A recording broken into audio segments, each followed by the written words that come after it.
Hello दोस्तों, मैं अमित कुमार। आज की नए सेशन में हम बात करेंगे दशमलव प्रसार से संबंधित कुछ क्वेश्चंस के बारे में जो आपके अक्सर एग्जाम में पूछे जाते हैं।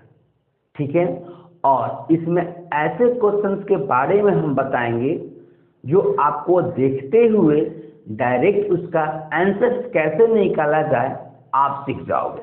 ठीक है, जिसे हम P/Q के फॉर्म में भी जानते हैं। ठीक है बच्चों, तो आइए उस क्वेश्चंस के बारे में बात करते हैं जो आपको लॉन्ग तरीके ना चूज करके शॉर्ट तरीके से आप उस क्वेश्चन को बनाने के लिए प्रयास करोगे। ठीक है, तो आप देखिए, सबसे पहले हम बात करते हैं 0.333। इस तरह के क्वेश्चन है आपके पास और ये आगे काफी इस तरह से होते हुए जाएगा। ठीक है, तो बात ये रहा कि सर इसे अगर P/Q के फॉर्म में लिखा जाए तो हम क्या कर सकते हैं। ठीक है, तो हम यहाँ से बताएं आपको कि 0.3 पे बार इस्तेमाल करें। बार को रेकरिंग भी कहा जाता है। ठीक है, या 0.3 पे पॉइंट इस्तेमाल करें। क्या इस्तेमाल करें? पॉइंट इस्तेमाल करें। ये जो दोनों हम यहाँ पे बातें कर रहे हैं हूबहू आपका ये है। ठीक है, अब होता क्या है कि कोई नंबर बार बार रिपीट करे, ये उचित भी नहीं है।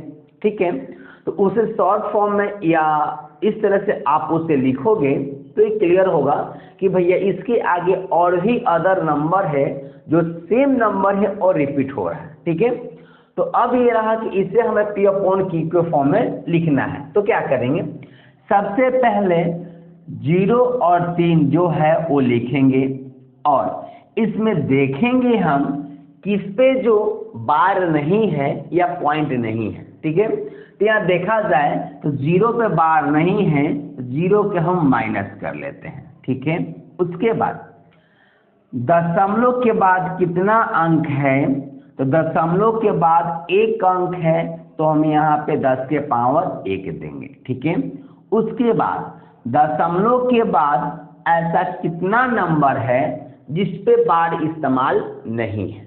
ठीक है, तो यहाँ एक भी ऐसा नंबर नहीं है। ठीक है, तो यहाँ पे लिखेंगे 10 के पावर हम 0। क्लियर है बच्चों?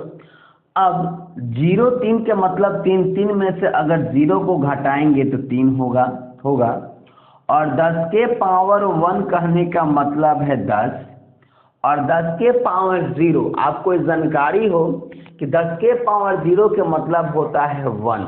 यानी किसी भी नंबर पे अगर पावर को हम 0 इस्तेमाल करेंगे तो उसका वैल्यू ऑलवेज क्या होता है? 1 होता है। तो उस प्रोसेस के साथ हम बात करते हैं कि 10 के पावर 0 बोले तो 1, यानी कि 3 बटा यहाँ से 9 लिख सकते हैं और इसे जब काटेंगे तो 1 बटा क्या बचेगा?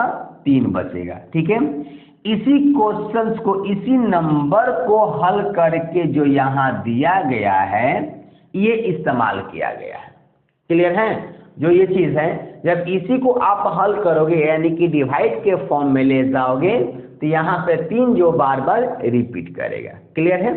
तो इसी प्रकार का एक और क्वेश्चन के बारे में हम बात करते हैं। जैसे मैं लिख दिया यहाँ पे 0.42। क्लियर है? और यहाँ पे हम 2 पर केवल बार लगाते हैं। ठीक है, जब इसे हम P/Q के फॉर्म में लिखेंगे तो सबसे पहले हम क्या करेंगे, जो भी आपका नंबर है सभी नंबर को यहाँ पे लिख दिया जाएगा। क्लियर है? उसके बाद हम देखते हैं कि यहाँ पे कितना नंबर है जिस पे बार इस्तेमाल नहीं है।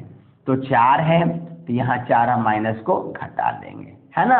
अब देखा जाए 10 के पावर दशमलव के बाद 2 अंक है, 10 के पावर 2 हो जाएगा। उसके बाद 10 पावर में कितना इस्तेमाल करें, दशमलव के बाद यहाँ कितना नंबर है जो रिपीट नहीं करता है, तो यहाँ पे 4, यानी एक ऐसा नंबर है जो रिपीट नहीं करता है, तो यहाँ पे 10 के पावर हम 1 लिख लेंगे। ठीक है, तो 42 में से 4 घटा दिया जाए तो बचेगा आपका 38, और यहाँ से 10 के पावर 2 बोले तो 100 और 10 के पावर 1 बोले तो केवल 10। ठीक है, 38 बटा में घटाया जाए तो 90, और 2 के टेबल से काटेंगे ना तो यहाँ से 19 दूना 38 हो जाएगा, 19 दूना 38 हो जाएगा, और ये आपका 45 दूना 90 हो जाएगा। देख लीजिए, ठीक है, 2 के टेबल में काटेंगे तो आ जाएगा आपको 19 बार में,